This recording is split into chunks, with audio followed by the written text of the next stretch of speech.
Okay, we are group 4, Austin, Carrie, Karina, and Megan, and we chose an article about the studies of reaching and grasping with stroke patients using FES. So, going to the methods, the first thing we kind of noticed that was a little alarming was that the patient was able to control the FES on their own and therapist was not clicking the button.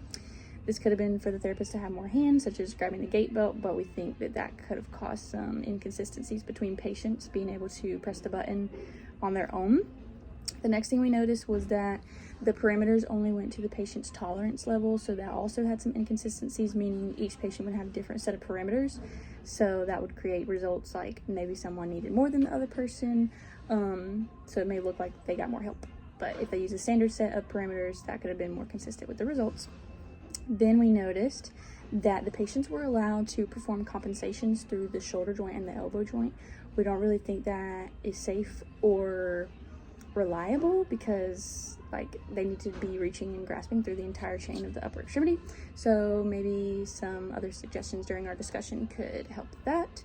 And then we also noticed that there was a standard assessment used for the measuring, and we think that they should have used performance task in an unstructured environment because that's more functional to the patient.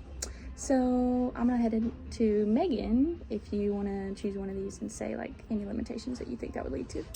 Yeah, so the first weakness I noticed in the article was there were no set sample size and that nobody was able to be blinded, so everyone knew what was expected. So therefore they scored a 0 on stages 3 and 5 through 7 on the PEDro scale. And then also when we talk about the parameters for the FES, there was no ramp up time, so all the patients had to have good cognition for there to be good anticipation for the FES to control. And it's interesting that the severely impaired patients did benefit from the FES assistance, but the mild to moderately impaired didn't.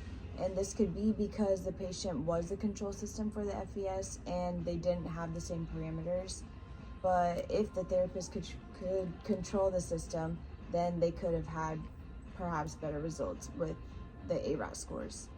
And the FES didn't increase the patient's motivation, which is important when implementing systems like this, because you would assume that the patients are excited to get back to moving their limbs and getting back to ADLs and their independence when controlling the FES system, but that wasn't the case in this study. So more on what Karina said, there may be an explanation for the inconsistent effects of the orthotics across the patient population because it is challenging to control FES in an automated way for each patient. And additionally, it was probably hard to perform the test since these patients needed proximal support. So it might be better to use distal FES with an augmented exoskeleton on the proximal side. And this could have improved the findings of the study. Okay, thank you.